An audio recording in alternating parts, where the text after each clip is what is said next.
the Florida SEMA Group here in Chicago. Today, Tuesday, October 18th. I'm Killer. Let's get in the zone, folks, the CMZ zone.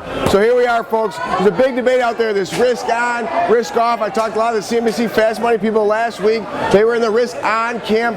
I'm in the risk off, not per se, but maybe it's risk maybe. Is that a new category we're looking at? Risk maybe today. We're seeing these markets. We had a big sell-off yesterday, a 2% down move. And per Killer Insight last week, we talked about this. We had an auction week. They sold those treasury prices. Those yields came bouncing up. And actually Sunday night or Monday morning, we actually saw that 10-year, that 2.28%. There's a great resistance in the yield, supporting the price at the same time. We've seen that come off. Now we're closer to 2.10, about 20 basis point move. The volatility is emotional. You can see it. These markets continue to bounce all around. Yesterday, the Dow ended up down over 200. So today we're seeing another negative tone in sentiment. But just now we saw that S&P, that 1201. I've been tweeting this out, 1201. You can follow me at The Killer on my Twitter account. This 1201's been a great killer pivot. They just came up to it, bounced, and you saw that kind of pump fake, that HFT pump fake up to 1203.50. However, at the same time, the 10-year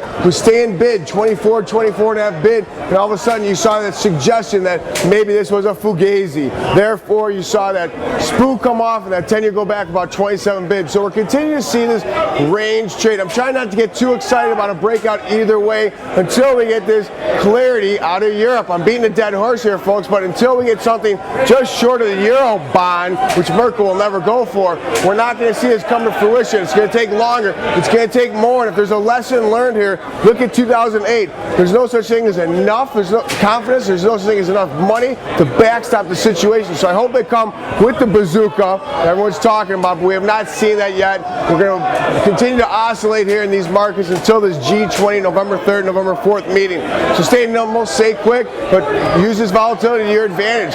Get in, get out, but do not get married to a trade, because that's how you get in trouble in these markets. We saw 2 weeks ago today that S&P traded 1068. 1068, folks. It moved all the way up here to 1230. Just a wild move, and if you got married to a trade, you're going to be a hood ornament. Do not be a hood ornament. One other thing, be the hammer, not the nail.